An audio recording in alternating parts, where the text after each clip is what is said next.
Hello everyone, and welcome to Day 4 of the World's 2022 Group Stage, live from the Hulu Theater at Madison Square Garden in New York City. Now yesterday, the LCK bounced back with an undefeated 3-0 record, which they're aiming to repeat today on our final day of the first round robin. Who will put themselves into prime position towards knockout stage, and who will require a miracle run? We'll find out soon enough, as I'm joined on the State Farm Analyst Desk by Dagda and Chronicler. The three of us will be your guides throughout all 6 of our matches today here on the Analyst Desk. But let's first start by taking a look at how each of the regions here at Worlds has been performing so far. We did this yesterday right at the end of the show, and you can see some pretty stark contrast between the top of the table and the bottom. LPL sitting pretty 7-2 as a region. LEC not too far behind though, 5-2, looking good as well. But because of that 3-0 day just yesterday, Chronicler, LCK slotting up to 5-4. Yeah, the day that we had, the 0-3 day, I think made a lot of people worried, me included. I of course, am always going to have faith in my teams, but it's still something that I'm sure you can relate to, Dash, is heartbreaking nonetheless. Yeah. Fortunately, I relate all too well. Yes. The thing I don't relate to is the turnaround. Well, you don't know that yet. Okay. Maybe today will be the day. Yeah, we'll see. But of course, LCK, I think the wins from T1 in particular, extremely convincing. Gen G, maybe not as much, but still, I think showcasing that they are, when it comes to late game, very strong. But this was the win that I didn't expect, and I don't think a lot of people were expecting, which is DRX getting the victory over Top Esports to cement that 3-0 day. Yeah, I mean, it's a bit heartbreaking as an LPL guy, but I got to give it to DRX. They looked absolutely fantastic. I love the way they played around that bot side, and a well-deserved win. I have no sympathy for you. At 7-2. We're 7-2. 7-2 is two losses. Two whole ones. Yeah. You have as many wins as we have losses here in North America. But after their win versus 100 Thieves, Gen G's Peanut shared some thoughts on their development over the first days here at the group stage. Going up against Top Esports. 네, 젠지 정글러 피넛 한왕호입니다. 어쨌든 저희가 1승이 없는 상태였어가지고 약간 좀 조마조마했었는데 오늘로서 1승 좀 찍고 내일도 2승 고지를 바라볼 수 있다는 것 때문에 좀 좋습니다. 저희가 바텀 라인전에 대한 픽을 좀 더 잘 뽑았고, 그리고 저희 보티어가 바텀 라인전을 좀 더 강하게 압박해놓은 게 용 스택도 쌓을 수 있게 된 계기가 된 거니까, 네, 뭐 그런 점에서 오늘 승리할 수 있었던 것 같아요. 저희가 그냥 워낙 어쨌든 그렇게 못하던 팀도 아니고 잘하던 팀이라고 생각해서 저희 할 것만 잘하면 앞으로 경기도 또 잘할 수 있을 거라 생각해요.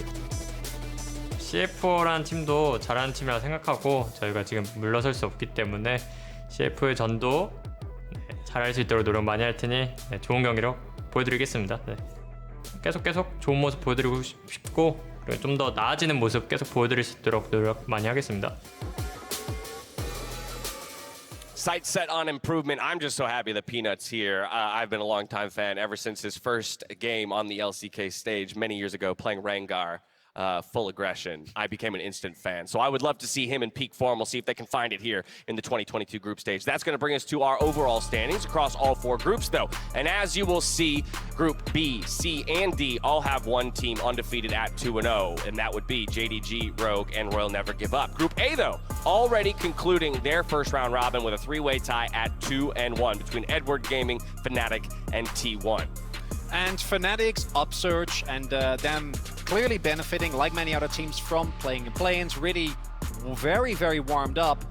Being able to get a very dominant win over T1 means that group is now very, very open as we go into the second half of it.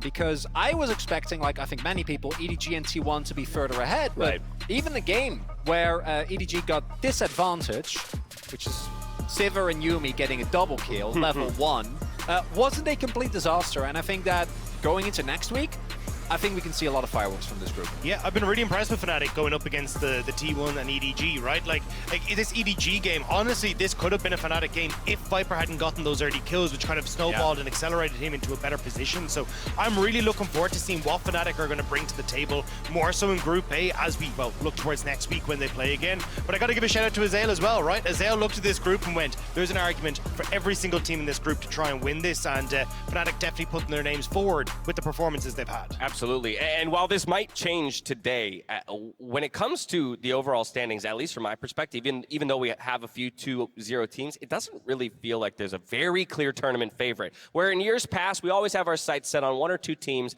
in the group stage that seem to be a step ahead of the rest. Interestingly enough, it's probably RNG in terms of who looked the best in exclusively group stage. RNG, sorry. Yeah. That's correct. Get it right. But all of the other, I think, title contenders, Gen G looking a little bit slow on the uptake. JDG versus Damwon was an incredibly competitive game, which I think really sets the stakes for that group as well. So really hard to name a front runner right now. All right, from here, we're going to the meta, and we're focusing specifically on the mid lane. But before we talk about it, here's a little bit of an update for you. Due to a recently discovered bug, Orianna will be disabled for Worlds 2022 until further notice. So while we did get our first look at her just yesterday on the World stage, she's out for now. But that means we should take a look at the rest of the mid lane landscape. And as we know, Azir has been one of the big ticket talks. But in general, the meta itself, I think, is finding its way back towards the middle of the map. Yeah, it's been really interesting to see, especially when we looked in the past at seeing, in summer, it was the Sivirs, the Zeris, these kind of late game scaling AD carries that were taking over. Now we're seeing that transition to the mid lane where we're getting picks like the Azir, the Sylas, these picks that can actually pop off in the later portion of the game and can do a lot of work in team fights.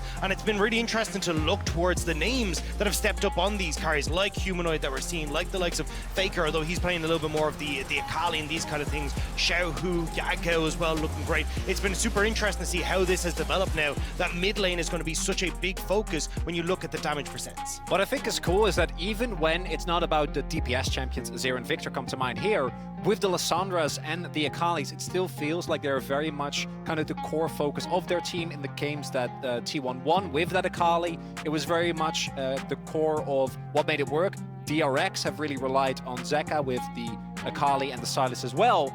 And overall, as we can see here, a lot of mid laners in this list. Yeah, the bot laners on the average were almost keeping pace with the mid laners, but as you see here, when you break it out into individuals, you really can see the individual impact of a lot of the mid laners here at the tournament, or rather their importance to the team's late game damage. Yeah, and you can definitely see even like the guys that are sitting up the top there, guys like Humanoid, guys like Mission as well, have been tending more towards picks like the Azir, how big of an input they've been able to have as well. Speaking of, let's take a look, or rather, when it comes to damage share percentage of champions specifically, Azir does sit atop the table at 33.5%. Typically, Victor just behind at 30%. Then when it comes to mid laners, though, it actually kind of drops off of a cliff. You've got Akali at 21.7%, Taliyah at 24.5%. And so, again, a lot of those numbers are really being inflated by just those two mid lane control mages. I don't even think Victor's win rate is very high. Probably, the champion has been struggling it a lot. to Azir. It That's does. Why? Yeah. It just goes up against Azir and loses every single time. Well, from the meta to some players, among the front runners of the World's Trophy are EDG, Gen G, and JDG. 3 teams that have one thing in common, the legacy of Griffin. And our very own Emily Wren wanted to talk through this historic lineup. Hey y'all, it's Emily with a brief LCK history lesson about 2018-2019 Griffin. So Griffin's qualifying roster for 2018 Summer LCK was Sword, Tarzan, Rather, Chovy, Viper, and Lehens. They quickly took the LCK by storm, qualifying from challengers in the promotional tournament, making it all the way to finals, almost beating KT Rolster. They lost 2-3. They narrowly missed Worlds that year, and that entire time when other Korean teams are struggling, everyone was like, where is Griffin? They're such a team fight focused team. They're a little bit more aggressive. These players got to be really well known and absolutely beloved to LCK audiences very quickly. You had Tarzan, who was establishing himself as one of the best junglers in the world. You had Chovy, who the very next split would go on to set a record KDA amounts. Viper was always willing to throw some random stuff in the bot lane, so when everyone was complaining about, oh, bots opened up, can't play traditional AD carries anymore, there's Viper picking Teemo, and he actually studied matchups and knew a lot about different things you could kind of throw in there. And then right beside him was Lehens, who had been terrorizing solo queue with Elise and Singed for years. So this is a very fun team. They were very creative. And they actually made it to 2 more LCK finals, did not win, lost to SKT both times. By the end of that year, the team had internal issues. So despite making Worlds, the roster kind of split after that. And it's really sad because they're always one of those teams where I'm like, oh man, what if these players had kind of stayed together, because they were also really good together and that was kind of their motto. But for where they are now, here's Chronicler. Thank you so much, Emily. And yeah, we really wanted to do this segment together, but Emily, unfortunately, can't be here. But we did it anyway. We'll have her back soon. Yes. We'll have her back soon. Hopefully. So what I really think is really, really cool and why we did this segment is because Viper won Worlds in EDG last year and is such a big part of that team, a really big part of the win condition. For Gen G, goes without saying, between Chovy and Lahens being so incredibly essential to how the team plays out, how they have looked, and what their main win conditions have been, even including the Singed, which we saw, even though it wasn't very successful. Didn't succeed? No, not at all, Didn't against play. RNG. And it's been a very similar story for Kanavi as well, right? He has become the lifeblood of JDG, and oftentimes people are looking at, although it was Tien who got the MVP, it felt like the MVP of JDG was Kanavi. You can even see it in the games we've got at Worlds where he's popping off on picks like the Viego, he's trying to get going on things like the Graves. This guy has been instrumental to their success, even as far back as when we saw them at Worlds 2020 as well. And since Kanavi has joined, he's always been the one that wants to play the carries, bring out the cool picks. Even when he initially joined the LPL, he was a big Sylas jungle player. Like, these are the kind of picks and plays that he wants to make.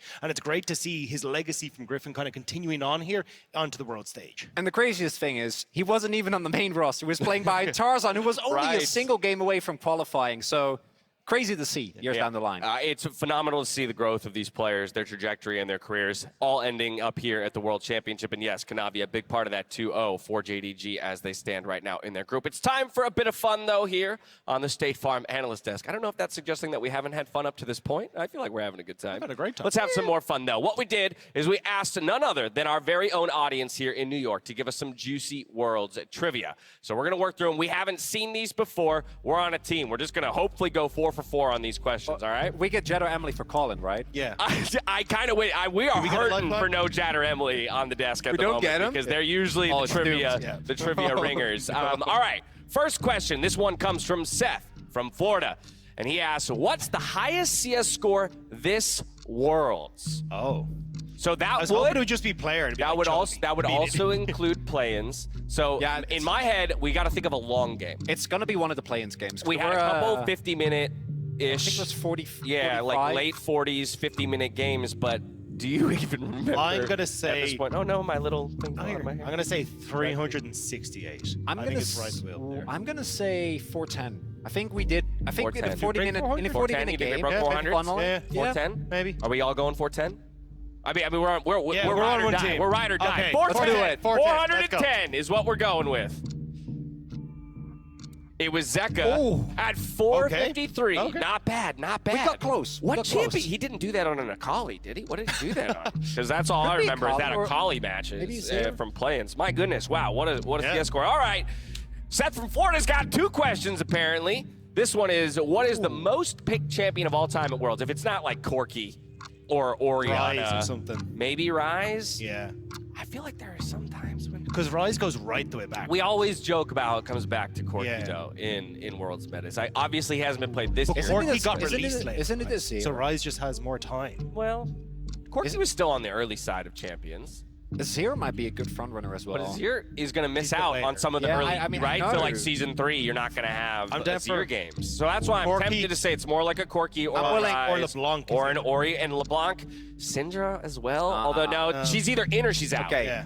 I'm willing to follow you guys on the Corki or the LeBlanc. I don't know. The Rise is kind of what I'm stuck on. Feeling Rise. All right, hang on. I almost want to ask the audience for some help here. So, okay, are we narrowing it down to Rise and Corki? Yeah. Okay, so for those of you in the audience, I'm going to ask for you to cheer after the one that you think it is. So, who thinks it's Corki? Okay, there's not a lot of support for Corki. Didn't sound like. How about for Rise? There we go. We're locking in Rise. Lisa! What? Oh, 296 picks. Wow, I didn't think it was going to be a jungler, but it does make sense. That's actually a no-brainer. It is such it is such a playmaking. You can't say that after Always no, I mean, I'm making fun of every one of them. Just think of Sightstone True. meta. That Like, was- Lee Sin was in every game. Yeah. Literally every game when Sightstone was a thing. All right, next up, Tim from Connecticut asks us, which player has the most Worlds appearances? Well, Jensen? 8. I think so, yeah. Jensen at 8. Okay. I believe. Yeah. I know he's the most consecutive. My concern is What, that also ooh. most all time? Is it? I'm assuming all time. But I think is it, it's is Jensen. it Udapon? Oh. See, that's where we could get totally hung up. Is it? I still want to lean towards Jensen. I feel like it's Udapon for NA's gotta international. get- I feel gotta like get it's one win Udapon at- for one win at- internationals. one but win at Worlds. I'd say it's Jensen. I say it's Jensen. Jensen? I'm gonna You go guys with me? All right, We I'm just, good let's for just lock it in. Let's do it. Lock it in. Yeah, let's All do it. right, Jensen for NA. If we get none of these right, it's Yes, Jensen. Okay, yeah, okay, we got All it. right, we're good, we're We good, got we're a good. point. We got 1 point. We're 1 for 3. And our final question comes from James. Nice name. From Connecticut as well. Which team has the most Baron steals of all time in Worlds? Okay, well, who goes deep into tournaments? T1. I'm gonna say SKT/T1. Yeah, T1. Yeah. Just based Well, on. see, the thing is, you have to be probably behind to get a Baron. That's also a good point. And T1, Yeah, they tend to be in a pretty good spot. That's a Yeah. ooh. I'm just saying by Worlds appearances. Just number of games, odds. right? Yeah. Who else- Baker who else- himself who has else would 100 you go games, for? so.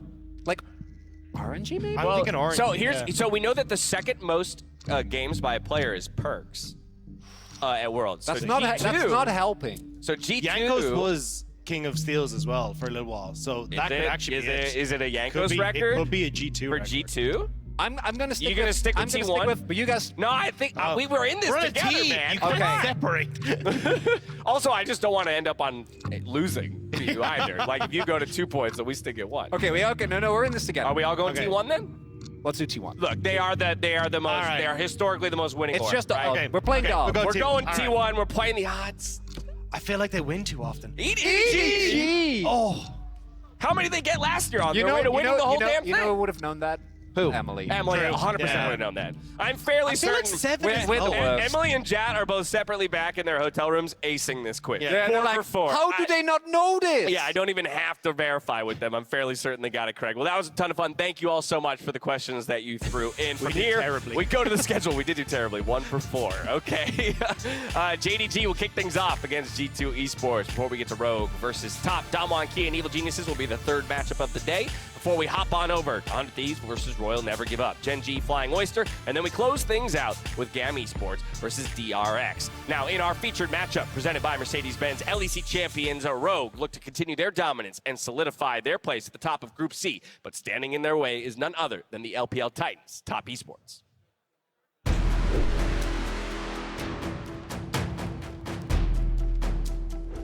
In today's featured matchup presented by Mercedes-Benz, we have Rogue going up against Top Esports. For the first time in the organization's history, Rogue is representing Europe as their first seed, and they came out of the gate swinging. Dive on in for Otoamna, sets them all up, ulti, it's gonna mean absolutely nothing. No one is left to watch the fall of DRX.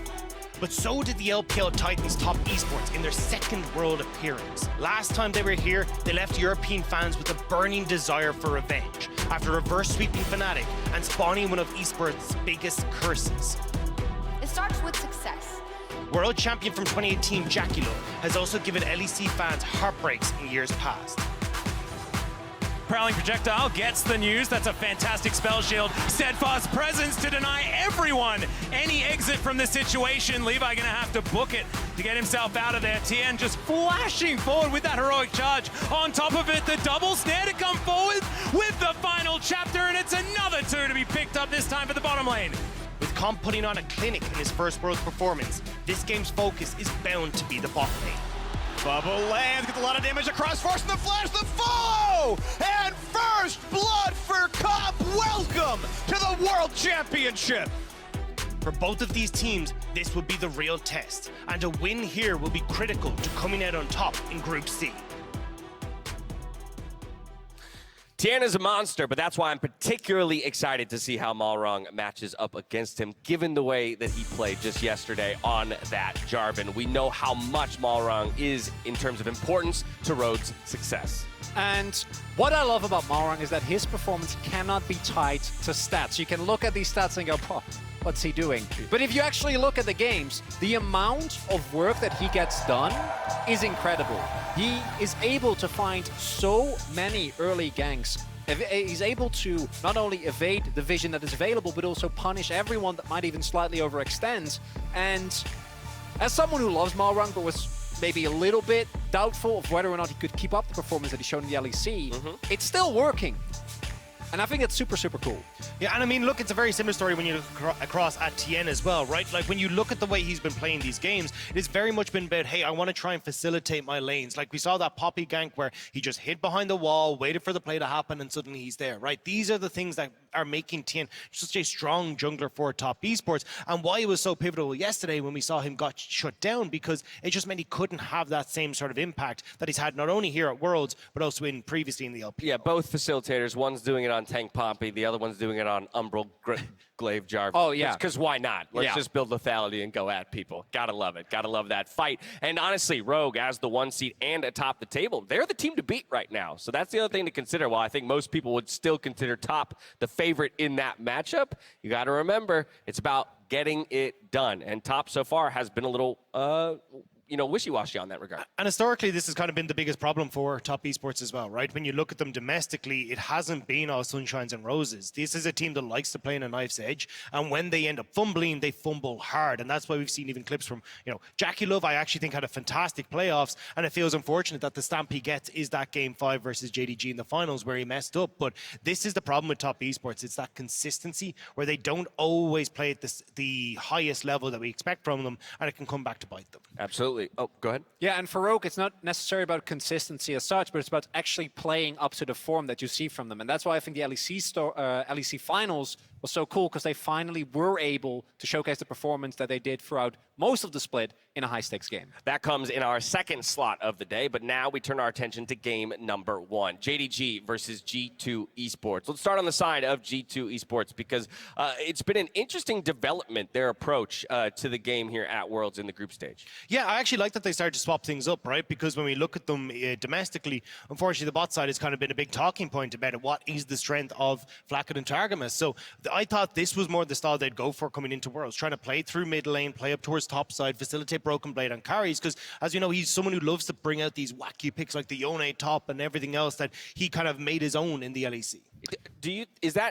Well, actually, I'll let you respond, and then I've got a question. Well, I personally say that any non-LPL team, even the LCK teams, have kind of fumbled with this, Team 1 notwithstanding. I actually like it way more to go for stable matchup. I think playing for top heavily, playing for carry matchups, even though historically that was one of the things that G2 excelled at, I don't know if it's going to work. I think that for me, it's more important to get the focus on Caps. Make sure that he can actually have a really big impact, because I look back at that Seraphine game, and fortunately they haven't gone that far in that direction, but that is really the epitome to me for, as long as you stay away from that, I think G2 might have a shot. So I asked this earnestly, based on a lot of the numbers we were looking at earlier in the segment, top of day, around damage share.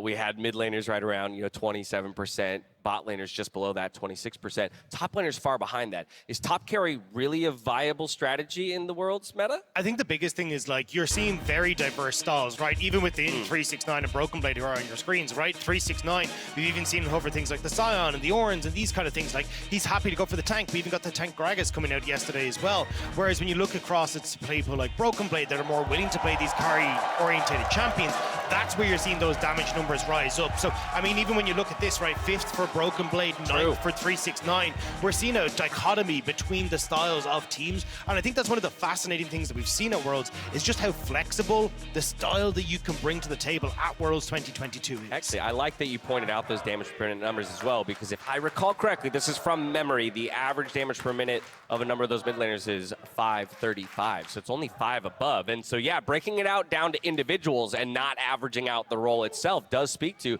perhaps G2 has found a recipe for success for themselves and themselves only. Yeah, that's my core issue. You're playing as JDG. So I don't know. And when I look at how good G2 looked at the first week of MSI, that was off of the back of them making a read that teamfight compositions were still very strong. So That's why I'd err towards that side, but I do think the payoff is higher if you do try to go for top and it ends up working out. All right, well, we've talked a little bit about what the recipe might be for G2 to come away with a win, but we have to talk about what they're going up against in JDG. So I'm going to hand things over to Dagda in this edition of State Farm Neighborhood Tactics to talk to us about how JDG play around Kanavi. So one of the big things that I want to talk about is how JDG set up vision to allow Kanavi to take over a game, or at least bring himself back into a game, which is the case in this scenario. So this ward that he just placed is going to be so super important, because there's two big things here that we need to take note of. He's placed that ward down, but he's also got vision here as well, which he knows that this camp is going to respawn him momentarily. So he makes a quick move into bot side just to give a bit of pressure to JDG. But the big thing that Kanavi is looking to track right now is where this Maokai is going. And as he sees in a second that this camp is going to respawn, and he's also looking at Taliyah leaving, watch the pathing that we see from him. He goes in towards his wolves and then back out over towards the Gromp. And the reason he's doing this is because he knows that the camps on the bot side are about to respawn, and that's where the Maokai is going to be. So immediately, Kanavi just moves in onto this bot side as they spot the Maokai coming through, and it gives the opportunity here for JDG to shut down Canyon and stop him from snowballing the game. And the reason this is so important right now, Canyon is ahead. Damwon have already gotten into a position where they've already killed Kanavi. Kanavi is behind, and Kanavi needs to stop Canyon from just taking over this game. And that ward that we placed has just cleared out. This is 12.5 minutes into the game, and this is where we get to see again JDG setting up this defensive vision on bot side just as Dragon is spawning. Crucially, they spot Nuguri on this wave on bot side, so I want you to watch Kanavi. Finishes his wolves and immediately goes into the top side. You don't want to fight this as JDG because they already spotted Nuguri, they know they're behind, but this is getting the chance for Kanavi to get back into this game and pick up a huge amount of the CS that he's behind and just putting pressure onto Canyon once more. And again, JDG move to make the play. They spot that Nuguri is moving up onto this top side, but they're already in position to move in and find this pick as well. And this is what JDG are so good at doing, playing around the vision they've established, using the information that they've already picked up and making decisions on how they can set Kanavi up, either in this case to get back into the game or set up for picks around Kanavi in the enemy jungle to snowball this guy ahead. What a value ward that initial pink was, as you mentioned, and then utilizing that vision to make perfect decisions in response. You can't always match your opponent. Sometimes it's about recognizing where they've got the power and just shifting yours to a different part of the map. Yeah. And again, another example here of how they end up reading that play again. The vision has just been cleared out on the bot side once more, but clearing out that vision gives JDG the information they need. They move Yagao down, and this is why it's become so crucial for them throughout this tournament. And what I want to highlight here as well is that if JDG doesn't make those plays, even with how good their team fighting is, Damwon was set to snowball that game. As you pointed out, there were a couple of key early plays that they found. They got their bot lane relatively far ahead, but by these moves, they were able to stay in the game and get to the point where the superior team fighting could actually pull them through. As we see here, the killer instinct of Yagao and Hope is a force to be reckoned with. It's actually absurd to me It's that insane. they won a 3v5.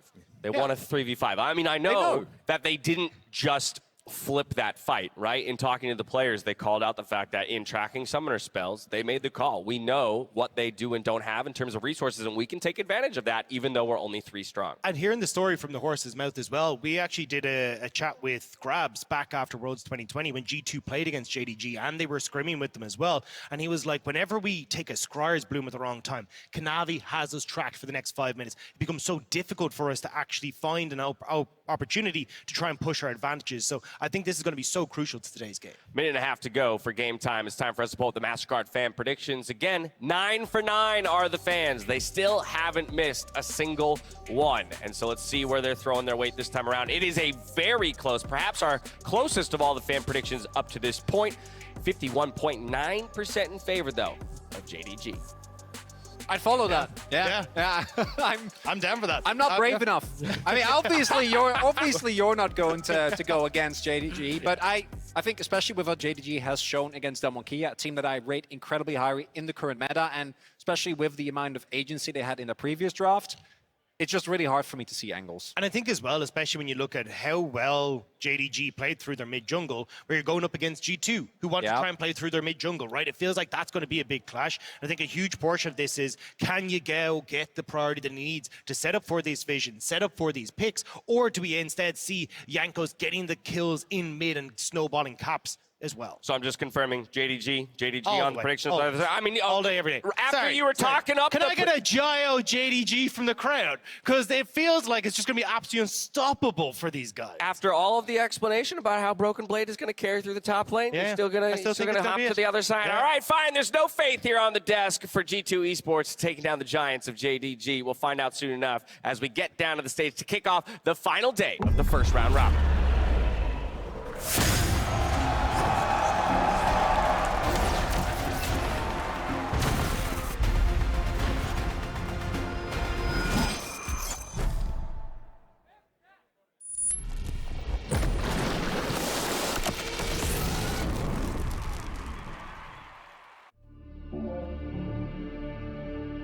因为我觉得就是世界赛上的话，每个队伍都是他们赛区的非常强劲的对手嘛，选手，然后就觉得就是可能 It's obviously always a big challenge playing against Asian teams. Beating JDG would be a huge morale boost for us. G2 的话是一个非常有大赛经验的队伍嘛，然后他们有很多成绩，然后和 G2 交手的话应该是蛮有趣的，因为 G2 是一个很有趣的队伍。What G2 needs to do is very simple. We always aim for winning. It's going to be a very exciting game. 我觉得我们京东是不可战胜的。Fantastic Bramble Smash to get missing out of position, but Yagao finds his way forward. 3-man! Emperor's Divide, the OPL first seed, prove exactly why. 유럽이 조금 북미랑 같이 저평가를 많이 받는 것 같아서 이기면은 그게 좀 없어지지 않을까 해서 그게 제 목표입니다. This world, you can win any game against anybody, so I'm really convinced that we can win against them. I just want to make sure that we make you proud. 就是也没有把他们当做最大的对手来看，所以就无所谓。假如明天打肉哥我们发挥的好的话，是可以赢下来的。 If top esports will try to get our spot out of the group, I'll make sure they're not getting it the same way FPX did in last year. 让我们见识一下欧洲最强战队的实力。 CF4라는 팀도 잘하는 팀이라 생각하고 저희가 지금 물러설 수 없기 때문에 我觉得他们的个人实力应该还都是蛮强的吧，不过他们比较少在前期碰撞，就 BO1 都是蛮有机会的，就可能我们自己也觉得还是有机会赢下。 어쨌든 저희가 팬분들이 많이 기대를 해주는 것도 알고 있지만 저희가 결승 그리고 또 우승까지 향하기 위해서는 저희도 천천히 저희 실력을 끌어올릴 필요가 있다고 생각하고 있어서 我觉得 pinnacle 算是一个比较稳健的选手，就算他还算是有信心，因为比起威的话，他打得更稳健保守一点，所以若是我能出其不意的话，我觉得他们应该也会招架不住。 저희가 아직 갈 길이 멀기 때문에 내일 당장 질 수 없다고 생각하고요. 就小花生小心一点吧，小心我把你打成花生酱。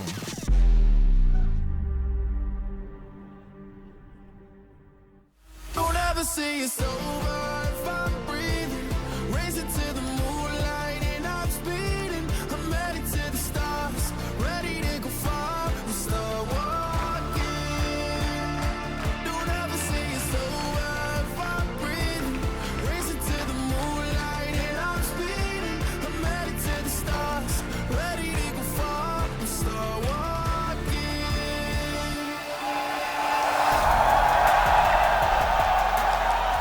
Welcome, ladies and gentlemen, to the final day of the first round robin here for Worlds 2022. I'm Atlas. I'm joined by Kobe and Kadril here. And I think there's going to be too many words said on this desk, gentlemen. I'm a little bit worried for this one, but at least the energy's going to be high. Yeah, the analyst desk didn't have any faith for G2, but nope, we've got plenty of faith. That's our specialty. The Castro desk, baby. We've G2. I feel like I'm just going to be preached to this whole day, and I'm here for it. I'm ready to learn. I'm ready to learn the ways of the faith. I'm the #1 purveyor of copium. Yeah, no, wait, you're giving out copium for EU? Hopium. Oh, hopium. For the first two games, he's got you. Yeah, I'll deal you for EG's game. Yeah. I think we'll both need to, but we'll get to that when we get to it. Here it is. It's going to be JDG versus G2, and I had a lot of hope for G2 as well, actually. I was thinking that this team was going to be able to just do some magic when it comes to this, and we'll see whether they're going to be able to topple the undefeated JDG. I feel like we haven't really, as much as G2's played 2 games so far, I feel like we haven't really seen the full version of G2 in the sense that in the first game they play a Seraphine mid, everyone complains why they're playing for bot lane and why is Caps on a carry, this is not G2. The next game they go up against EG, who's playing this Nidalee in the set where all the agency's on them, G2 just kind of scale, look for picks, win team fights. So I'm ready to see a real kind of different version of G2, a version that we've seen in the LEC but haven't yet seen on the world stage. Yeah, I'm super excited, especially for the mid-jungle 2v2, because Yagao and Kanavi have been spectacular for the LPL champions as well. And going up against Caps and Jankos, that is a star-studded 2v2. Yeah, it's going to be scary. Let's see what's going to be banned away as we hop into the ban phase of the pick and ban here. Senna already taken off the board here by JDG.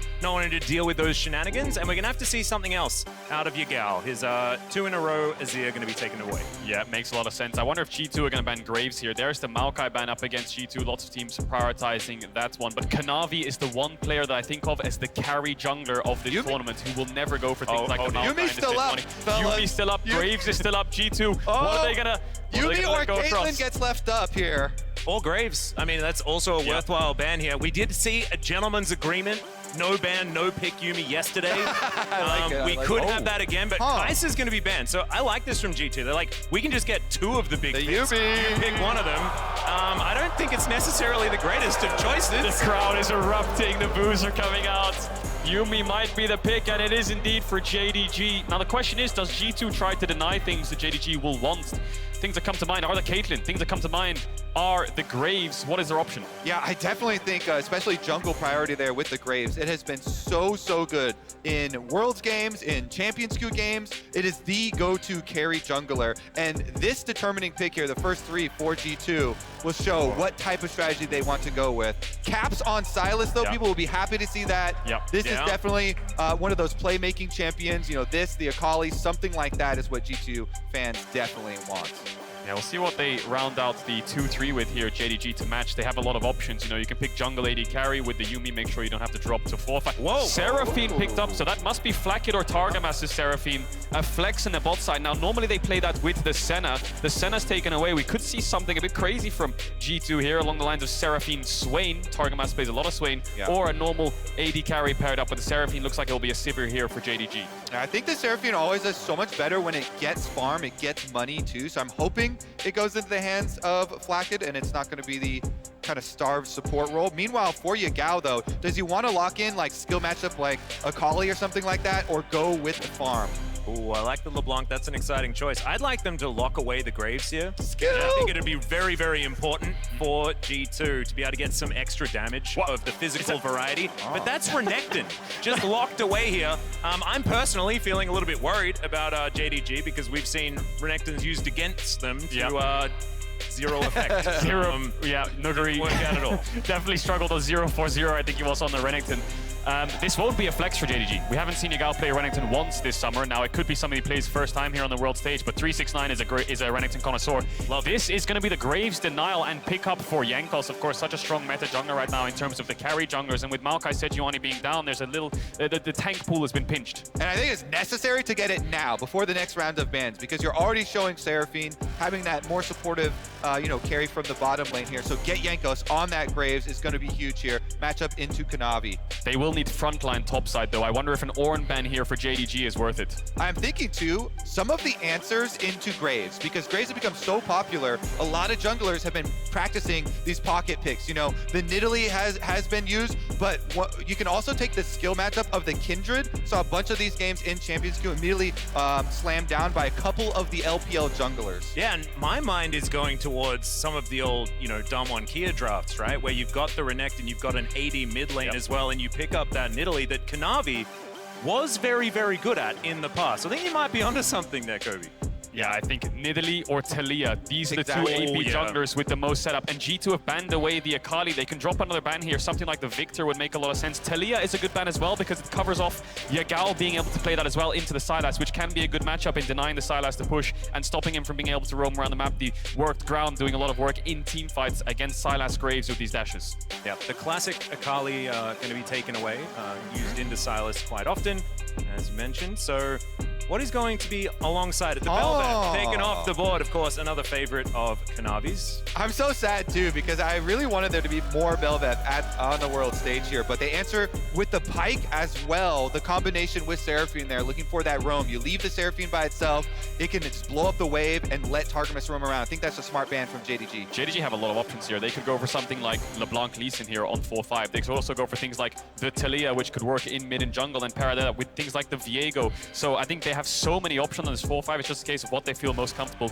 running into G2's draft. If this Alistar gets locked in, that's going to be a Seraphine AD carry. And I think it's the same idea as the Pyke would have been, right? Your Seraphine, you can leave it by itself. It can blow up the wave against the Sivir Yuumi, and you can go roaming around. Whenever you're playing versus Yuumi, you can either go for kills in lane, or you can go for those roaming plays. Sivir also is very vulnerable to Alistar because you will always be able to get that headbutt pulverized combination without the, regardless of spell shield. There's the Viego, so now that's going jungle. There's the Taliyah Viego. It makes the most sense in JDG's draft. Now, I think G2 here, as every EU team probably would do, an Orin on 5 makes the most sense. More engage, more follow-up.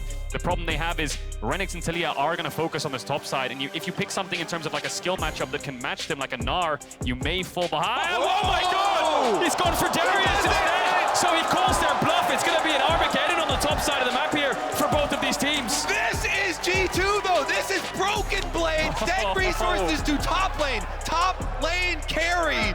BrokenBlade, let's get it. Oh my goodness. Darius is just a champ you slam down when you want to dominate that lane. And we saw the Darius ban, I think it was yesterday, EG taking that away from BrokenBlade. I can't remember if it was in the first or second ban phase. He's been practicing this in Champions queue and in solo queue as well against double melee topside of the Renekton and Viego. He could get work done here. He's calling JDG's bluff. I will say it is so scary. If you ever get ganked by the Taliyah as well, you get stunned, you are immediately going to get seismic shove here, full comboed in. So JDG definitely have the resources to also attack this champion that has no inherent escapes. And fun fact, BrokenBlade actually got a pentakill on this champion in Schalke against G2 in 2021. So this is something he has played on the big stage before. Not so much at Worlds, of course, but he has the confidence to pull it out here. This is going to be a very interesting one, gentlemen. I'm not going to mention things about maybe range advantages for JDG because we're really hyped about G2's draft right now, especially with that Darius. I think we've seen it banned a few times here and there, especially in play-ins earlier on. So this is something that a lot of our players have been testing out.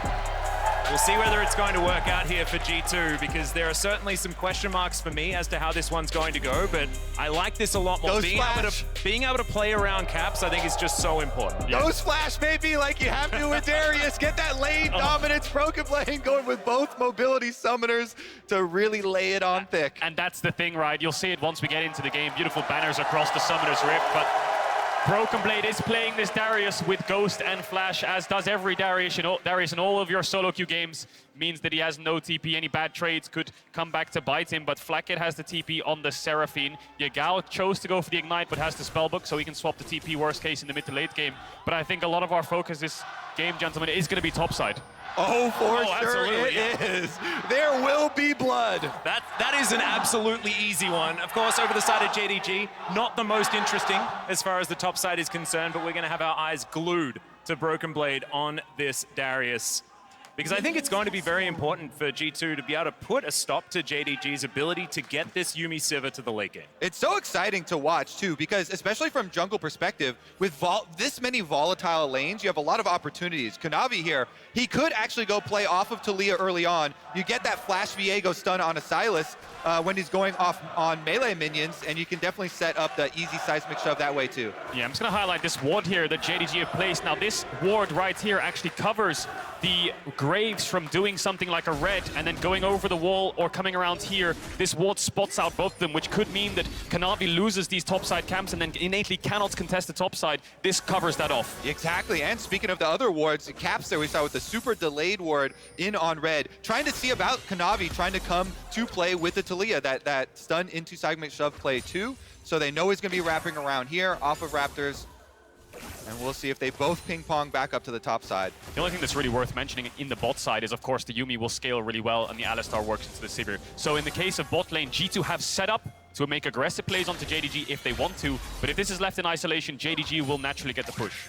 Yeah, and is there a bit of a difficulty here with the fact that it will be a bit of an island towards the bottom side? Do G2 need to be able to win down there, or is it just about keeping it even? I think the strategy is you can just have Flakked 1v2 by himself on the Seraphine, focus on blowing up the wave, and get Targamas to even roam up to the top side too. Alistar plays to make it really spicy.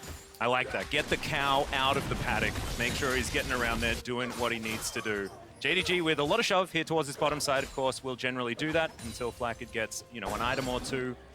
Sivir's Ricochet still works relatively well, especially when you can get control of the wave, as Kanavi's going to take the blue buff. BrokenBlade battling here towards the top side. Not winning out against 369's pretty famous Renekton at this point in time. Yeah, really famous for his Renekton and his Aatrox is 369. So misses got it out on the Q onto 369. 369 actually going to step up, cool down on that. He got the cannon though. And as BrokenBlade pushed the first two waves and he ran into the blue buff jungle and put a ward down, spotted Kanavi. So he's seen Kanavi come up here. He just needs to be very careful. He knows he's there. He has the information.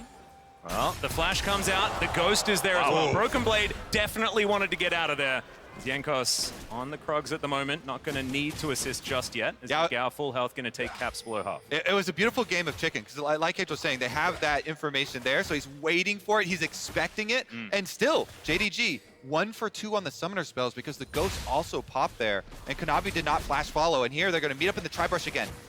Yeah, well, let's see whether they can actually get the kill. No summoner spells like you say. Jankos is going to get over here. 369 a little bit separated. No flash. Fully stacked up passive as BrokenBlade's going to walk it out. There's first blood for the Darius. And Kanavi's going to need to run away. Big thumbs up here for BrokenBlade. Yagao is going to flash on forward. Jankos in trouble. Caps. Immediately the answer comes through from JDG. BrokenBlade under the tower. JDG roam, and they answer it first here. Yagao using that passive on the Taliyah to get there first, gets the counter kill after G2 score. It's a bloodbath up here, as we expected. Caps was matching Yagao, but Yagao got there first. The stun wall from Kanavi was beautiful, so Yagao can flash forwards and follow up. BrokenBlade is going to lose a lot here, and let's not forget, he doesn't have the TP, so he's going to lose around a wave and a half. Dropped to the tower. 369 will get a demolish proc. I think he'll lose another wave as well. The one that's coming in is 369 just going to proxy this one away. Oh, it's so fun. When coming in from Champion Select, both teams are saying, yes, we will fight the top triangle of the map. Yeah. Send everybody up there. And this is the second meeting of the jungler. Look at the bot side, actually. Hope's looking for the enemy jungler. He's going to Krugs, wondering if Jankos is there. So Kanavi finds him on the top side. But because 369 has no flash, they just commit onto him first. Kanavi can't really help because he just uses combo. And it looks great for G2 initially. But it's Yagao coming up here and Jankos over chasing that comes back to bite them. Exactly. They don't have the extra vision there. Then they Scryer's Bloom, but it's a little bit too late. And Kanavi's able to time his stun right when Yagao gets there. They get that burst down on the kill. It was a really good initial play from G2, though, with the flash from Jankos to be able to start out basically an isolated 2v1 there and take down 369 for the first blood. And this is where the map will kind of devolve into madness, because Yagao has no flash, so that's another option for Jankos. Caps having the flash means they have really easy gap close, so we'll have to see if that's something that G2 invest in towards. And Alistar with flash that roams towards mid, that's another easy setup for a kill. So now G2 can start to play through mid to top side. JDG will need to cover it. Really good point, and because JDG, I think, will be expecting that too, they can have Kanavi with the stun from Viego come with his flash and see if they can set up the counter. It looks like he's going to finish up on his wolves, though, and they're going to give that opening on the support roam timer. Yeah, Targamas trying to get towards the top side now. Had a little bit of a look around mid lane, but going to book it towards the flashless Renekton. Of course, still has Slice available. Apprehend. BrokenBlade just walking towards the Crocodile. Does find it there as Targamas is going to turn around, looking to come back. Jankos in the area as well. Kanavi can come up and try to assist. 2 versus 3 at this point in time, but a Weaver's Wall is available here for Yagao. Oh, not quite yet, almost. Yeah, you talked about this, Atlas, getting the cow out of the paddock, just getting him towards the top side so Flakked can kind of farm in this 1v2. It looks like he's safe for now. Sivir, Yuumi, very low dive pressure. The problem is the Alistar will fall behind in levels if he doesn't find a play soon.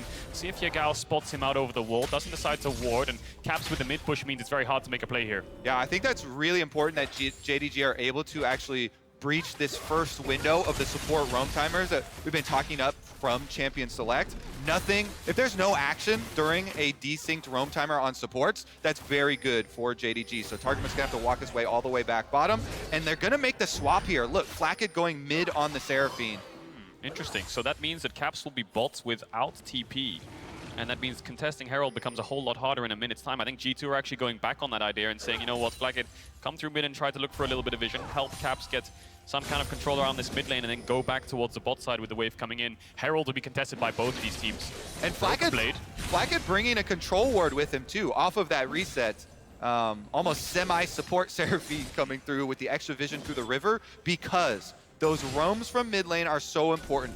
And that's why these two control wards here from G2 so important. Flakked put the bottom one, they put the top one as well to try and see the next move from JDG and answer. Yeah, Caps taking a bit of damage here in this mid lane. You guys found a couple of shoves against the G2 mid laner. And I want to address the cat in the room, gentlemen, because there is, like, we've been talking about this, like, it's very, very exciting, but cow versus cat, as far as sort of this late game battle is concerned, yes, very, very good into the Sivir is the How Alistar. big is the cat? Is it a great cat? Well, it's on a book. Tiger? And books aren't generally that large, but they do a lot of winning here at Worlds 2022.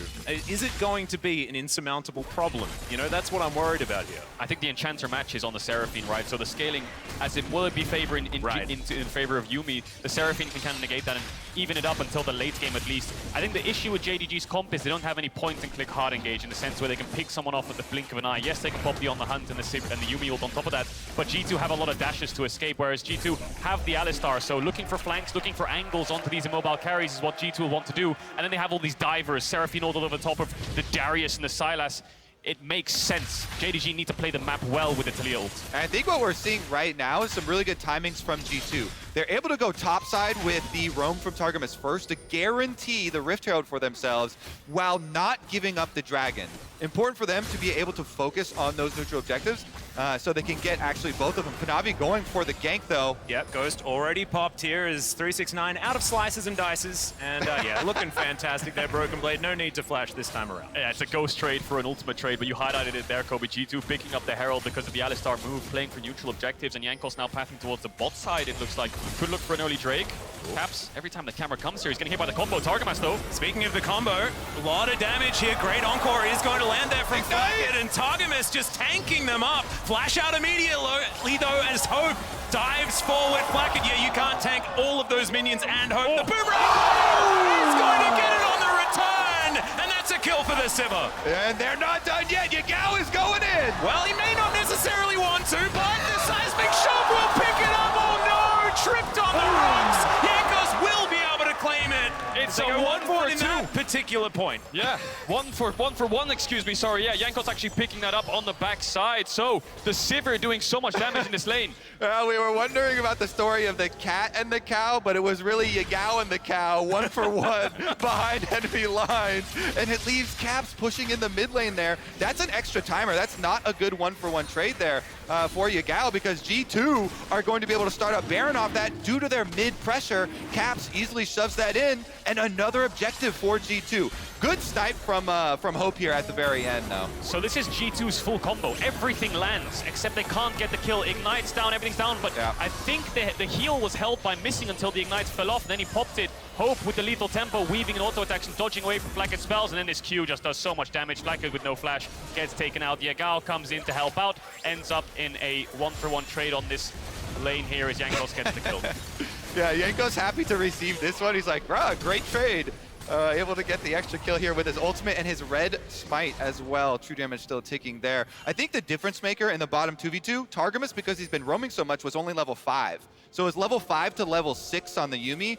Big difference. Ultimate there for Yuumi, giving access so much more power for the Sivir Yuumi. And G2 miss out a little bit on that due to the extra roaming. But like we said, they still pick up the Dragon in the aftermath. Yeah, I think it's very important. Keep stacking these up. G2 now with that slight advantage. And Beat Drop going to come on through just to clear out these minions. Flakked not going to be too worried about that one. Jankos moves down, spots there's this ward here. We'll clear that one out with the help of his Umbral Glaive. And all is a little bit more quiet at this stage of the game. Both teams looking like they're okay with a bit of scaling.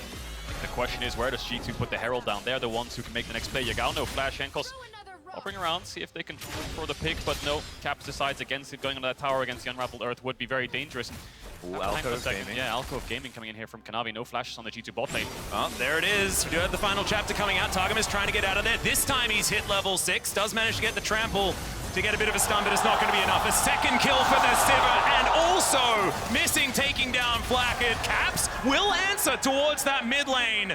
But still, things just slightly going JDG's way in all of these exchanges. Herald will be placed, you have to expect here by G2, because Hope's just farming this bot tower for plates. Kanavi's on his way up with missing on his back. It's going to be a 2v2 jungle support versus mid jungle. G2 don't have the Graves ultimate, but they could take the Viego ult. Kanavi has the flash. I think he's here to defend. Yeah, he has a cat as well. It does have to flash away though, and that is going to be plates going over to G2. This is actually a great power move from the European representatives here, as Kanavi's going to turn up, denies the actual full take of the turret as we got a battle on the top side of the map. BrokenBlade gives him the thumbs up one more time as he walks away. 369 hemorrhaging a little bit, but he will survive. So fun to watch here. Both junglers, you know, Jankos went, actually, we're going to have another play right now as Caps and Jankos coming up for the dive on 369. They know he has no ultimate. Yagao, he does have flash, though. Yep, clears out the minion wave very, very comfortably as well. And if 3 people doesn't seem like it's going to work, bring 4. I think is going to be the answer.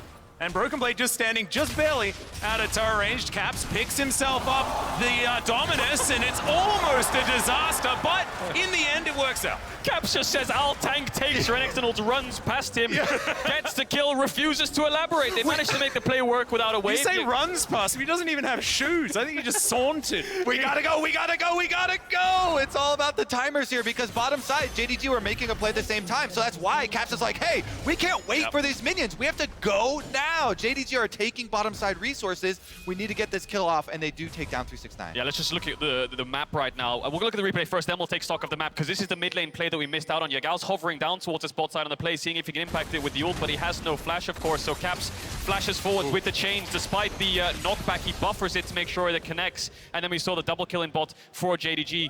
Bot lane ahead for them. Top side, though, that's a 2-0 Darius with the stride breaker completed, looking to push in and get these plates. Caps is ahead as well, 35 CS with a kill, so it's the top side for G2 that's ahead, the bot side for JDG, which is ahead as well. And this is going to become a question of, can G2 deal with this Sivir? Because Hope is going to be so fed, and he also has Ghost and Flash and Yuumi with double defensive summoner spells here to protect himself. And if he can spell shield the Seraphine ult that's bouncing off all the allies' melee's heads, then it could get very difficult for them to actually get back there. And Sivir loves just mowing down melee champions. Yeah, I think it's I think BrokenBlade's going to make so much of the difference here. You know, if you can get that Noxian guillotine just resetting over and over, and you can layer Apprehend over a big headbutt Pulverize, right? There is like a wombo combo for G2 if they can actually close the gap and get in on top of JDG, which can be very, very difficult with things like Final Chapter and Spell Shields aplenty. G2 are hovering around this Herald. They don't have TP, let's not forget, on BrokenBlade, but 369 does. Yeah, Caps is getting enclosed on here as he does manage to dive away. Kanavi right after him, and Caps just out of position this time around. JDG just take away the mid laner. Yeah, I think that was a little bit of a gamble there from G2. They know BrokenBlade has Flash Ghost. There's no way he can join. So I think they were just hoping for like a win on the smite there, and they're trying to distract him to buy Jankos some time. But Kanavi gets the smite. They get the Rift Herald. Big mistake. They're going to lose a lot for this. So the Herald's going to crash on mid tower. JDG will get the mid push. They can contest the Dragon as well, which is spawning because Caps has no TP, and BrokenBlade has to give up the bot push. But 369 is top. He has no TP. BrokenBlade gets caught out. Yeah, Seismic Shove is going to connect there as Kanavi slinks into the mist. BrokenBlade trying to turn it around. Darius can do these things sometimes, but that is only going to be one knock-up there from Targamas, who does have to run away with that ultimate, and now is the time where Hope could find an option. Doesn't have the ult available. Did have to flash there as well as Targamas. Man, that was very close. Saving Private BrokenBlade worked out there from Targamas. Has to invest the flash and the ultimate, so as expected, JDG will pick up this Dragon. Yeah, it was pretty rough there for G2 because they were hoping, maybe with 369 stuck on top side, they'd be able to get some window for something, but they end up losing so many extra big cooldowns for themselves here with BrokenBlade now no summoners again on this Darius. Yep, remember, LEC fans, our next matchup is Rogue versus Top Esports. You get another shot at the LPL Round if two. this doesn't go right in our Mercedes featured matchup. As, okay, Caps back towards the top side here. It was another bit of a saunter past JDG issue, and hopefully he's not going to be doing that one again after the things went wrong at the Herald. I mean, Caps is definitely the big hope here for G2. He is 50 CS ahead on the Sylas, has a stopwatch for big playmaking ability here. And as Cagel's alluding to, a level lead over Yagao as Yagao finally just now hits level 11. So we'll see if Caps can bring it back there for the European squad. And Caps is going to have to be the side laner here for G2. Flakked is the mid lane wave clear, and BrokenBlade, hang on a second. No sum. Yeah, is going to come through here, and not a lot of mobility on good old Darius, and BrokenBlade's just going to try and fight this one out. The apprehend's going to hit a few, but it does not matter whatsoever. 369 picks that one up, gets some revenge. All of G2 are top side. BrokenBlade, not sure what he was looking for there. Walks into the bot side. River has a pink of his own. Maybe he was trying to put a little bit of shallow vision, but now G2 looking on this top side. 369 no TP, but Yagao clears out the wave incredibly quickly. Caps not going to run past the tower again this time. Yeah, Jankos walks over a ward here, so Yagao knows that he made the right choice. Meanwhile, looking mid here, again, the story for JDG, this Sivir, so strong, especially with the Yuumi. They push mid and rotate over to bottom. Really nice two-lane push from JDG. Good macro here where you see G2 focusing on top side, push in mid, rotate over to the bottom side where 369 already has it up at the turret, and they instantly get that objective. Yeah, really good macro there from JDG, as you highlighted, Kobe. I mean, G2 will get this top tier 1 as a trade-off, but obviously inner towers are worth more gold, and this will be G2's first tower of the game. That's how much control JDG have had on this. All outer towers gone, bot inner is gone. They can push the waves in deeper, put wards like that on your screen in the middle of the lane to catch the rotations of G2 and be one step ahead. And it means with those types of wards, your jungle is no longer yours for G2. JDG are going to mine everything from it. Blue buff Gromp taken away here as soon as it spawns. Kanavi waiting around. And it is going to be a very dangerous team fight, fellas. Yeah, this is a rough one, and it does feel like that Herald fight, the first real mistake that G2 made this game. Ever since that moment, JDG have just not stopped. They have not stopped. They have not let G2 back into this game, and I think that is one of the reasons why this team is so incredibly formidable, right? It takes that one mistake, but then they capitalize and capitalize and capitalize. JDG have been so controlled, and they did not balk at this Darius pick. They were like, Darius, it's okay. I'm on my Renekton. I'm so comfortable here for 369 on this Renekton. They dealt with the top side map really well. The roam from Yagao, the ganks from Kanavi super early on. Even with G2 getting that first blood, they were able to salvage the situation. And now, Renekton ahead of CS here by quite a substantial margin, a full item complete here as the Death Dance comes in for 369. He is feeling very confident. Yeah, really ahead in the items. And that's what top teams will do. They'll punish your mistakes in an instant. They get the pick onto Caps, your mid tower's gone, your bot tower's gone, Dragon's gone, BrokenBlade's being picked off, they have to save him, then he walks into the bot side river again, JDG pounce, and ever since they make these plays, they can snowball them into bigger and bigger leads. Then the bot tier 2 is gone, so JDG sitting at a comfortable gold lead, 1 minute 40 seconds on the next Dragon, so quite far away from a soul, and JDG's Baron damage, not the quickest, but their skirmish incredibly strong if they can find a pick.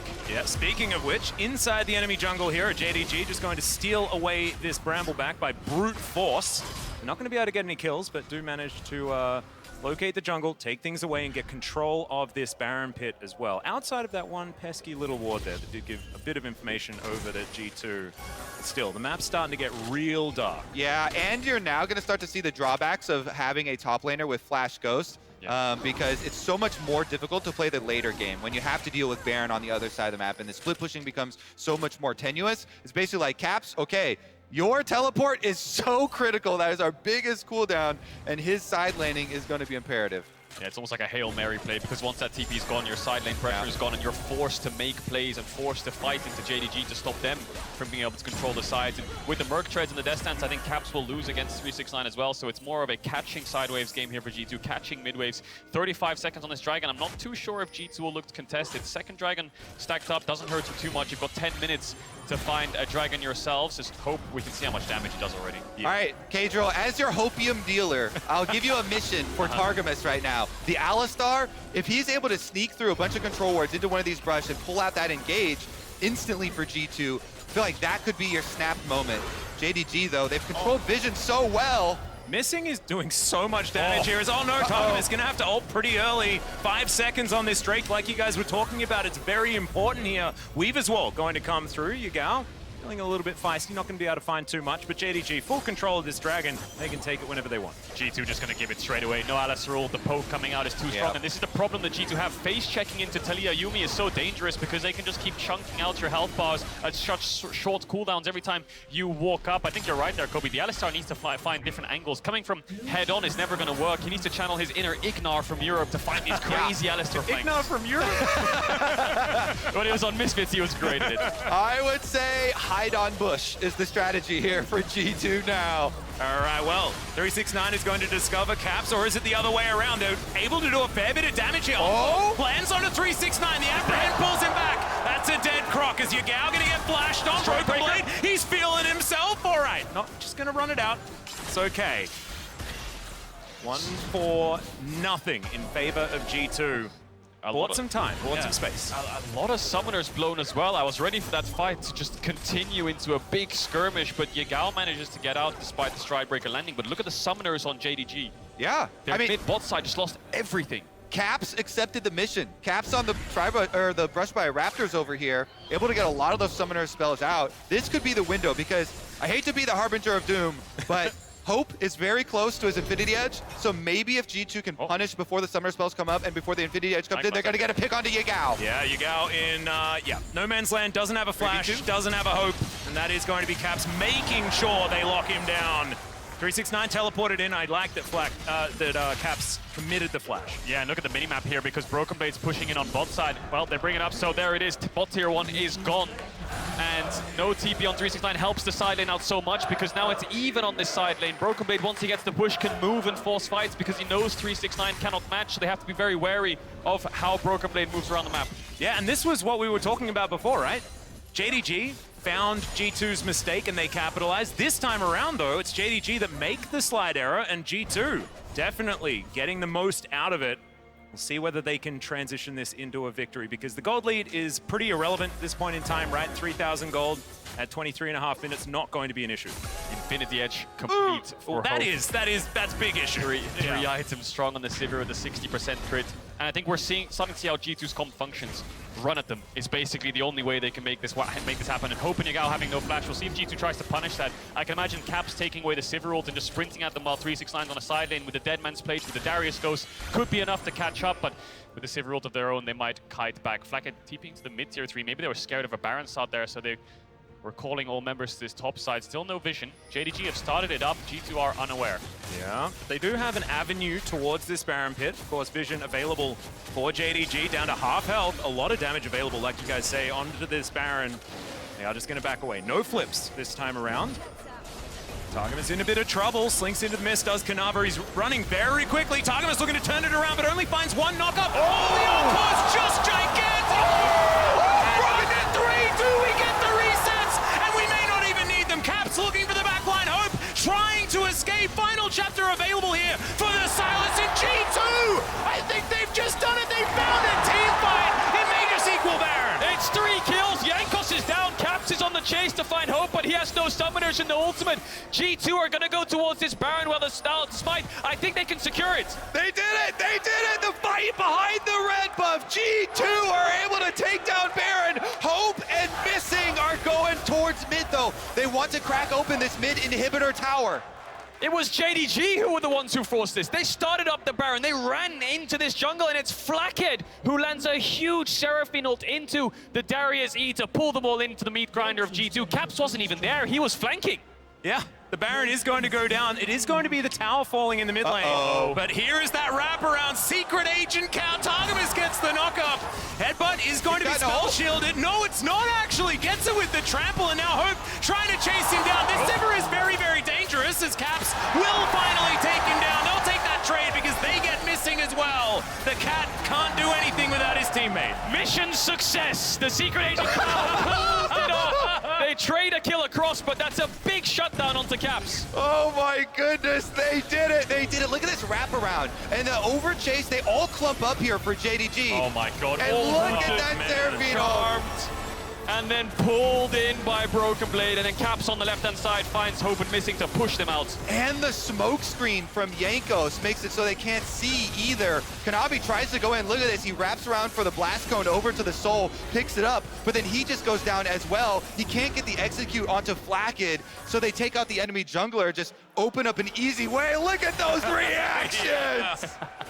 The triple encore apprehend was not what I was expecting to win the team fight for G2, but I'll take it again if they've got another one. That was such a great team fight. Now with the Baron, let's see whether G2 can push for more advantages. Caps also stealing the Yuumi ultimate can be really big too. Really difficult to do. Yeah, very difficult to do. Cat versus Cat could even it up though, and they're gonna get that dragon. Yeah, for the first time this game, G2 have a gold lead. JDG going to control this top side of the map as they give up the Drake. Still 10 minutes away from assault on either side, and they're looking for this top tier 2. No TP on Caps, and he's on the bot side. Maybe it's going to be a trade of towers here. We'll see if G2 can slow down the recalls, though, because Caps has just started hitting onto this tower. Targamas is going to take a base. Yagao similarly. Should just be a trade. And if trades just keep going like this, you can imagine that G2 are pretty happy about it. I just filled up all the hopium canisters, baby. Right. When you said you were the into it. dealer, I was expecting it to just be a bit of a sham, but like this It stuff's works. real good. Great. Oh, it worked, 5-star baby. review. All right, Seraphine. Yeah, I mean, Seraphine, we had so much of this in North America as well during playoffs. You know, people were joking about Seraphine, CEO of North American playoffs, scaling and dominating so much with these big, clumped up melee comps, but you saw it right there. Especially if the enemy clumps up in a jungle fight. Yeah. When you can bounce that ultimate off, you get that giant opening for yourselves. G2 are able to push it through, and now back on even footing. Yeah, definitely, and slightly ahead in levels. I think that's the biggest thing here for G2. BrokenBlade's up a level, Jankos up level, Caps is up 2, and Flakked ahead of Hope right now in experience. Jankos even split pushing, taking these side waves, getting really strong on this Graves. Baron buffs off in 10 seconds. They have this one wave to play on for a top tier 2 if they so choose to do so, but I think with Jankos' positioning, they're just making this wave crash. Looks like they will probably back away. Caps' TP has just come up if they fancy themselves a fight, though. Yep. Bit dangerous there for 369. Decides not to take the short way over. Does in the end as he gets a bit more information. G2 slink back into the fog of war as Kanavi has collected up his cat. Is going to take it for a walk. Cats generally don't enjoy that, but he is going to do it anyway. Caps here towards the bottom side, and he's just going to continue the 1-3-1. And I really like how G2 have side lane, because that, I think, is a large reason why they have these experience leads. I just imagine Atlas now, the hipster, walking down the middle I tried of the it. My street, cat's not into it, man. Sunglasses on. You did try it. Yeah. At least he tried. He's a rescue cat, you know? I thought that he'd be okay with it. All right, we're about to get into the side laning we're talking about previously, though, where G2 have to send Caps. The teleport side lane usage here for him. His teleport is available. He's level 16 now with all that extra experience funneled into him. The Sylas is so critical, and there is a ward he could teleport in onto. Oh, the apprehend over the wall gets a 2-for-1 special as well as the knockup comes in. There's the flash for Kanavi to get him out of trouble. Are there enough cooldowns left here? As Hope has full health, and that is always so dangerous. Only the Ghost used. Yeah, and it's a flash from Kanavi. Couple ultimates used on either side. We'll see if JDG wants to take this fight because the Encore is on cooldown. The Alistar ult is down as well, so that really helps JDG in getting through his front line and maneuvering towards the back line. They're going to barrel down mid here. Open inhibitor for G2. They're all trying to recall as quickly as possible. I think they'll pick this one up before G2 arrives. Yeah, I was very confused because there's 2 minutes on the Drake. Like, what are we fighting for in that river?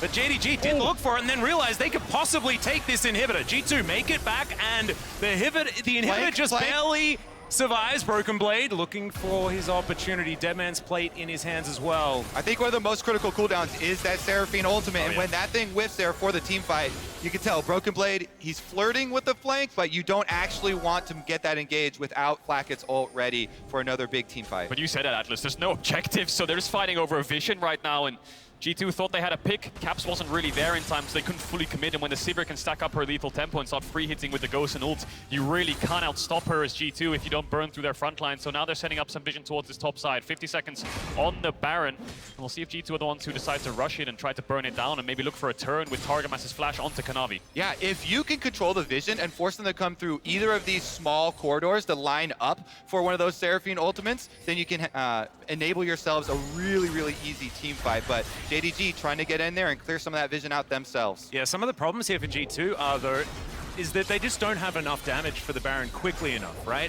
Like, this is a team that does not have a conventional AD carry, and so bursting down the Baron when JDG are out of position isn't really that much of an option. Yeah, definitely. I think if they do start it up, they have to look for turns or forcing 369 TP and then backing off. This will really help him in the side lanes because he's on the bot side of the map right now, and that means that BrokenBlade can push out that lane a lot easier. But with 40 seconds on the Dragon, I wonder if G2 just put a little bit of vision around this Baron just to make sure that JDG don't try to sneak it under their noses and then take a 5v5 around this Dragon spawning 30 seconds. Puts soul point for either side. Midwave contest here from G2. Caps has the TP. Trying to find Yagao on the left-hand side of the lane there. It's not going to find him. Pink ward dropped and see him take a base. Yeah, big zoom out. Comes on forward here as Kanavi. It's a bit camouflage. 369 on a split now towards that bottom side. And Yagao is going to regroup with the rest of his team. Of course, they're rushing it. Okay, we're going to try. We're going to give it a crack. Try and burst down this Baron as best we can on the side of G2. JDG probably know exactly what's going on. 369 teleports in, like you were talking about, Kadril. They do manage to get that summoner spell, but G2 are still on it, looking for that turn opportunity. Flakked, great positioning there. They're safe up towards the north as Targamas on the flank. Spotted out by Yagao. That's a decent little snare onto 369. On the hunt has been popped. The Baron is still leashed. Targamas has now used the ultimate, now wants his opportunity to get in. There's the knock-up, so much damage on the Caps, but he goes golden. Oh, the flick and the shutdown here for Kanavi. Caps goes down, Targamas survives for so long. Jankos is massive in this fight as well. It's BrokenBlade running his way out. How did this happen? Hope is still huge. So JDG are still very scary, but G2 just want another fight. It's absolute mayhem. What the hell is going on? G2 stuck on that Baron for so long. Caps was 20% HP before the bloody fight even started. It was Jankos, the hitman in the backside, takes out Yagao and the Yuumi himself, and then escapes down to the bottom side. So it is 3 members still alive for G2. Jankos is going to finish his recall there, though. Even though he does have Smite, he's not going to stick around for this deal. And JDG, without perfect information, they don't know. They're not going to burn it down. With the DPS they could have done it, but they didn't know where Jankos was, and that Smite sniffing around for the steal. So they dropped the Dragon, waiting for respawns. Yagao has the Taliyah ult if they want to make a fast play onto this Baron. Flakked respawning with the TP. We'll see if they decide to start it up. A lot of pings coming down here. I think G2 are cautious, a bit wary as to whether JDG are going to do it. And yes, they are. Flakked TP coming in. Yagao TP on the spellbook coming in. Kanavi's almost here with missing. The 5v5 round 2 is on the cards. Comes G2. Half the health bar on the Baron. They just pull away. JDG, that was their invitation to the Thunderdome. G2, they definitely accepted it. We're in a game state here with no TPs on either side, so grouping mid is the only play for both of them. And Dragon's up, G2 looking towards it. Targamas. All could be in trouble here. Does use the Unbreakable Will. Caps diving forward as well. The Weavers will block them all up. The encore is massive yet again, and the resets are now starting to come through. Yagao goes down. Hope is doing so much damage, and the resurrection does not seem to matter whatsoever. There is the Sivir damage, and JDG, they might just win right here. And Hope will mow them all down as he takes that from G2, running straight to the base. The hope was definitely missing, gentlemen, in that particular team fight. JDG now pushing towards Nexus turrets. I'm pretty sure that joke has been done many times before. But man, G2 made them work for it. JDG will remain undefeated in the group for their first week at groups. What a game and what a way to end it. Of course, it's just a bloodbath in the mid lane where JDG, Hope with the Sivir and the Yuumi on his back, kites them out. Yagao gets caught in that fight, but it's Hope who they can rely on. Yep. Dread it, run from it. Hope still arrives with the Sivir to mow them all down. 4 items crit with the Infinity Edge, and Yuumi strapped on top. What a game, though. Yeah. D2 made it so interesting there with the comeback, trying to group up for the Seraphine ball composition. It was a game that I wasn't expecting, gentlemen. I thought it was going to be a bit more one-sided than that, and I was believing towards the end that G2 had so many moments, and sometimes, you know, Sivir Yuumi comes at you real fast towards the late game, but man, this was more than I was expecting. I'm still going over to that last Weaver's Wall from Yagao. Before he gets caught, he cuts off Targamas, so they get the pick onto the Alistar. They force the ult out and a lot of DPS into him early, and the wall just sections off G2. They can't get in. Yeah, it does. Targamas gets really low HP, but then the encore hits Yagao on the side. He gets taken down, but Hope is just doing so much damage. Free hitting from the backside. Really skirmish-heavy game from both sides. It looked like it was going the way of JDG. G2 finally get the gold lead from a miracle fight in the jungle, and then a very questionable Baron force, which we were all confused how G2 even won in the first place. And then round 2 came in mid. That was, I think, the hardest team fight I've had to commentate for a very long time. You know, getting the focus in the right area was difficult because there are about 11 different areas that you could focus. But man, that was an incredible game to start the day. Thankfully, we have enough energy and we have our Hopium salesman to keep us going. Got any more for me, buddy? Would you like another? Because we've got round 2 of LPL versus Europe coming up right after this. Okay, after we go off camera, you need to dose me up. Yeah. We might need as much as you can offer us here as well. So having a look, yeah, Sivir did a whole lot of damage here this game, but I just don't think that the numbers that'll be coming up on your screen are necessarily the most important here this game, because on G2's side, doesn't necessarily look great, but a lot of these fights towards the late game definitely were closer than those would tell you. But if you can't make it to San Francisco for the World Finals, you can watch on the big screen with friends and family at select theaters near you. Use the QR code below to grab those tickets.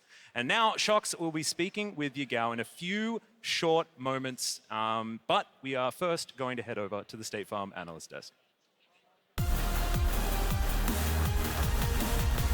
Thank you so much, Atlas. It's JDG getting it done against G2 in a very, very back and forth game. But I do want to start on the draft because we had talked about what would be G2's approach. Talking top side and how they had gone for it before.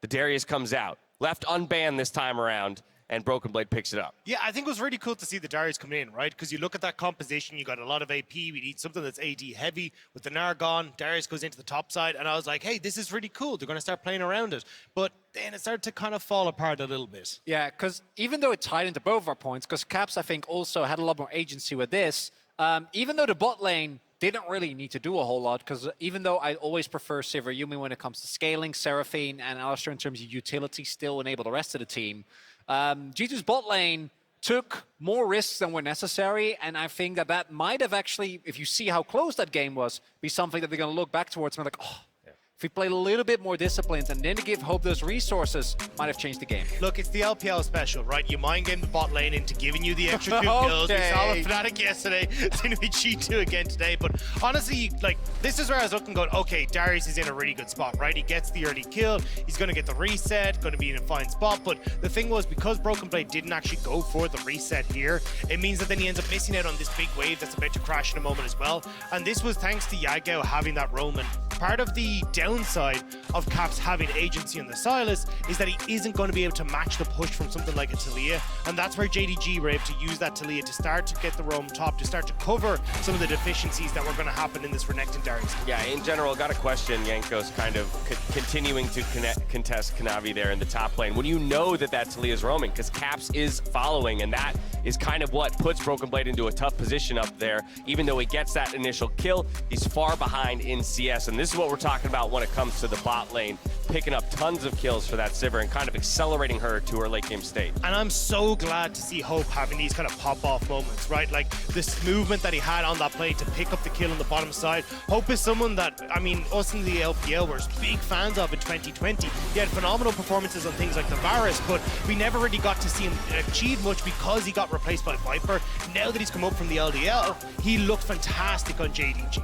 Additionally, a lot of these players have in common Kanavi is there. And in terms of damage, you know, it's a Viego who went for off-tank very quickly. But in the key moments, when he was able to set the rest of his team up, I think had a really big impact. Regardless, though, is that not the cleanest game? Classic JDG Goldcraft right there. That is so still win. classic. They still win. I love how none of JDG's games so far have been convincing, but we're still like, they could win the whole thing. But they are still 3-0. But this is the thing, right? We saw the big play on top side where we're consistently after second dragon getting these picks on top side that kind of set up a lot of things there. Then you're looking on the fight in that jungle as well. There was a lot of moments where JDG were making mistakes, and they need to clean that up for the next games. Might not be clean, but they are getting it done. As Atlas promised, we're heading down to the stage for the Horizon post-game interview with Shox and Yagao. Thank you very much indeed, Yagao. Congratulations on a fantastic victory, which was incredibly exciting to watch from a viewer perspective, but I can imagine a bit stressful. What would you say the challenges were in that mid to late game?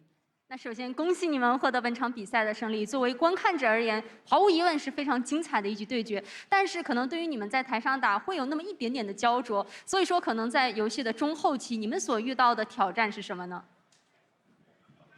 就中期的时候，感觉我自己失误有点多吧。然后 Caps 跟 Jankos 确实有点厉害，就还好我们后辅也给我兜住了。 I must say, in the mid game, personally, I just made too many mistakes, and also the opponents team they really performed so good. But luckily, Hope he can just carry the whole team together win. He definitely did. Now JDG is 3-0 so far. First up, I want to ask about your personal experience in the mid lane. How do you feel you've matched up against the other mid laners, and how do you look back on your own performance? 那在第一轮你们也是3战全胜嘛，也是和小组内的其他中单也都交过手了，所以说和他们交手有什么样的一个感受？那面对他们，你觉得自己的发挥怎么样呢？感觉 B 组的另外3个中单都是非常强的吧，感觉对上他们都挺有压力，但是还好，就是对我的帮助也挺大，给我的挺大，然后自己发挥的也不错吧。 I really want to say that all the mid laners in our group B, they are super strong mid laners. So facing against them, I can always feel the pressure on my shoulder. But luckily, with the help of my other teammates, we were able to have a good result. And in terms of my own performance, I feel it's quite decently. Decent, I would say. It was really good. But going into the next round robin, now you have a little bit of time and a bit of a cushion because you are 3-0. What will be the focus for JDG in these off days coming into the second round robin? 那其实，在第2轮的小组赛开始之前，你们也有一定的时间来进行一些调整和修正。所以说，你可能会觉得，在这个过程当中，你们所要关注的一些重点是什么呢？来更好的迎接下面的一些对决。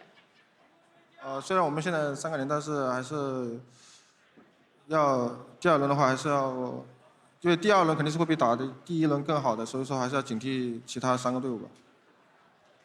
Although we started our journey with a 3-0, but I believe in the next round, all the teams they will just perform better and better. So definitely we need to be cautious in the second round. Okay, thank you very much, Yagao, and also Wendy for the translation. We're going to kick it over to a break, but when we come back, another EU versus LPL clash in Rogue versus Top Esports, our featured matchup presented by Mercedes-Benz. We'll be right back. So on the iPad it says hope win. So does it mean that like someone wins, like hope someone wins? No, or you mean hope G2 wins? Oh yeah. Like G2 is like really small. Hey, Jankos is going to get over here. 369 a little bit separated. No flash. Fully stacked up passive as BrokenBlade's going to walk it out. That's first blood for the Darius. The Weavers will block them all up. The encore is massive yet again, and the resets are now starting to come through. Yagao goes down. He's doing so much damage, and the resurrection does not seem to matter whatsoever. There is the Sivir damage, and JDG, they might just win right here. Behind 21 epic days of epicness. Behind 1 billion hours of dropped jaws. Behind every match, every broadcast, every moment at League of Legends World Championship 2022 is the network capable of making it all happen. The Cisco Network, aka The Realm. Cisco, powering the future of esports.